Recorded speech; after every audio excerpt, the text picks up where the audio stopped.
അലൈക്കും വറഹ്മത്തുള്ളാഹി വബറകാതുഹു. എസ്എസ്എഫ് മലപ്പുറം ഈസ്റ്റ് ജില്ലാ സാഹിത്യോത്സവത്തിന്റെ പ്രൗഢഗംഭീരമായ വേദിയിൽ നിങ്ങൾക്ക് മുമ്പിൽ ഞാനൊരു കൊച്ചു കഥ പറയാം. ശ്രദ്ധിച്ചു കേൾക്കണേ. പാഠങ്ങളുണ്ട് ഈ കഥയിൽ. എന്നാൽ കഥ തുടങ്ങാം. മക്കാ പട്ടണത്തിന്റെ ചുറ്റുപാട് മലകളാണ്. മഴ പെയ്താൽ ഉടനെ വെള്ളപ്പൊക്കം ഉണ്ടാകും. കാബാലയം ഒരു താഴ്ന്ന പ്രദേശത്തായിരുന്നു സ്ഥിതി ചെയ്തിരുന്നത്.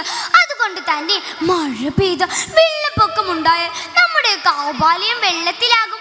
അന്നത്തെ കാബാലയത്തിന്റെ രൂപം എങ്ങനെയായിരുന്നുവെന്ന് കേൾക്കണ്ടേ? വെറും 4 ചുമരുകൾ, മേൽപ്പുരയില്ല. ചുമരുകൾക്കാണെങ്കിലോ ഒരാളുടെ ഉയരമേ ഉള്ളൂ. ഇങ്ങനെയായിരുന്നു അന്നത്തെ കെട്ടിടം. അങ്ങനെ ഒരു ദിവസം മഴ പെയ്തു വെള്ളപ്പൊക്കം ഉണ്ടായി. അന്നത്തെ വീടുകൾക്കെല്ലാം വിള്ളൽ വന്നു. കാബാലയത്തിനടുത്തേക്ക് വെള്ളം കുതിച്ചൊഴുകുന്നത് തടയാൻ കുറച്ചാളുകൾ ചേർന്നൊരു ബണ്ട് കെട്ടി. അതിന് ധാരാളം ധനം ആവശ്യമായി. അത് കാണാനും അഭിപ്രായങ്ങൾ പറയാനും ധാരാളം ആളുകൾ അവിടെ വന്നു. ശേഷമുണ്ടായ ശക്തമായ വെള്ളപ്പൊക്കത്തിൽ ആ ബണ്ടുകൾ പൊളിഞ്ഞു വീണു. പിന്നെയും കാബാലയം വെള്ളത്തിൽ തന്നെയായി.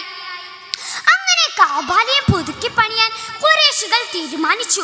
നവീകരണ പ്രവർത്തനങ്ങൾക്ക് ശുദ്ധമായ ധനം തന്നെ വേണം. ഹലാലില്ലാത്ത പണം ഒട്ടും പാടില്ല. അങ്ങനെ അവർ പണം ശേഖരിച്ചു. പഴയ കെട്ടിടം പൊളിക്കണം, എന്നിട്ട് പുതിയ ചുമരുകൾ പണിയണം, മേൽപ്പുരയും പണിയണം, കെട്ടിടത്തിന്റെ ഉയരം കൂട്ടുകയും ചെയ്യണം. ചുമരുകൾ പൊളിക്കാനുള്ള സമയമായി.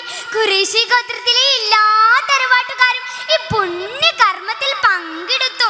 കെട്ടിടത്തിന്റെ ഭാഗങ്ങൾ പല തറവാട്ടുകാർക്കുമായി ഭാഗിച്ചു നൽകി. അങ്ങനെ അവർ കാബാലയം പൊളിക്കാൻ തുടങ്ങി.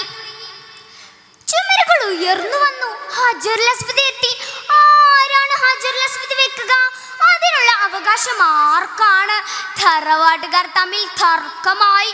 വാക്കേറ്റം കയ്യാങ്കളിയിലേക്ക് എത്തി.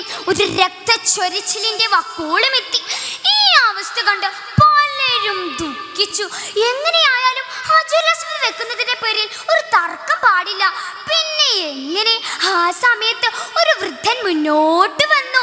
എല്ലാവരും ആദരിക്കുന്ന ഒരു മനുഷ്യൻ, ജനങ്ങൾക്കിടയിൽ സ്വാധീനമുള്ള ഒരു നേതാവ്. അദ്ദേഹം ഗോത്രക്കാരോടായി വിളിച്ചു പറഞ്ഞു, ഈ രക്തച്ചൊരിച്ചിലൊന്ന് ഒഴിവാക്കൂ, ഞാനൊരു പരിഹാര മാർഗം പറഞ്ഞു തരാം. എല്ലാവരും തർക്കം മതിയാക്കി അദ്ദേഹത്തെ ശ്രദ്ധിച്ചു.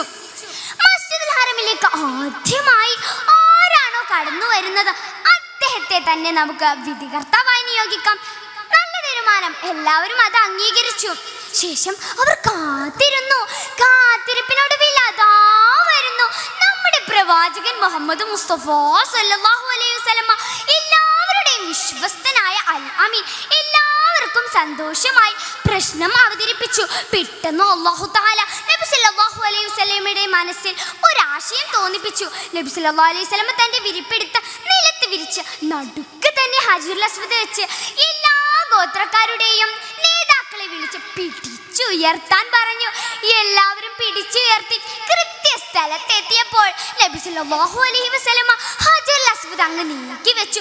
ഹജറുൽ അസ്വദ് സ്ഥാപിച്ചു കഴിഞ്ഞു. എല്ലാവർക്കും ആശ്വാസമായി. ഒരു വലിയ രക്തച്ചൊരിച്ചിൽ ഒടിവായി കിട്ടിയതിന്റെ സന്തോഷത്തിലാണ് എല്ലാവരും. എല്ലാവർക്കും മുത്തുനബി സല്ലല്ലാഹു അലൈഹി വസല്ലമയുടെ പ്രവൃത്തിയിൽ മതിപ്പ് തോന്നി. കൂട്ടുകാരെ, നബി സല്ലല്ലാഹു അലൈഹി വസല്ലമയ്ക്ക് ഖുറൈശികൾക്കിടയിൽ ഇത്രയ്ക്കും സ്വീകാര്യത ലഭിക്കാൻ കാരണം എന്താണ്? അതെ, ജീവിതത്തിൽ എപ്പോഴും സത്യസന്ധത പുലർത്തി കാണിച്ചവരായിരുന്നു അവർ. പ്രിയരെ, കളവും വഞ്ചനയും കൊള്ളയും അധികരിച്ച ഈ കാലത്ത് നാം മനുഷ്യരായി നബി സല്ലല്ലാഹു അലൈഹി വസല്ലമയെയും പിൻപറ്റി ജീവിക്കാൻ അല്ലാഹു തആല നമുക്ക് തൗഫീഖ് ചെയ്യുമാറാവട്ടെ. ആമീൻ. ശുഭം. ഇവിടെ നിർത്തുന്നു ഈ കഥ. അസ്സലാമു അലൈക്കും വറഹ്മത്തുള്ളാഹി വബറകാതുഹു.